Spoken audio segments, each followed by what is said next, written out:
સ્થાનિક સ્વરાજની ચૂંટણીની તારીખો જાહેર થઈ જતા પાર્ટીઓએ મૂર્તિયાઓની પસંદગી માટેની કવાયત પણ શરૂ કરી છે।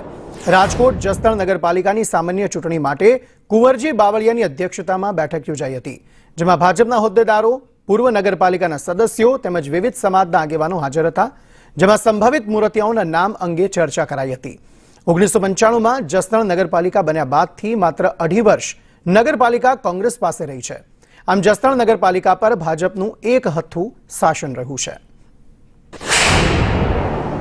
આગામી દિવસમાં નગરપાલિકાની અંદર ખૂબ સારી રીતે વિકાસની દ્રષ્ટિવાળા સૌને સાથે સૌ સમાજને સાથે રાખીને ચાલવાવાળા ઉમેદવારો મળે એના માટે એક જનરલ સૌને વાત કરવા માટે જસદણ શહેરમાંથી સંગઠનના સૌ હોદ્દેદારો, નગરપાલિકાના પૂર્વ સદસ્યો અને વિવિધ સમાજના સૌ અગ્રણીઓ એમની સાથે ફોર્મલ મીટિંગ હોદ્દેદારો અને સમાજના અગ્રણીઓ સાથે બેઠક સંભવિત મૂર્તિયાઓના નામ પર ચર્ચા કરવામાં આવી છે। આ મહત્વની બેઠક જે છે તે મળી હતી, જેમાં મૂર્તિયાઓ કોણ હોઈ શકે તેને લઈને ચર્ચા થઈ।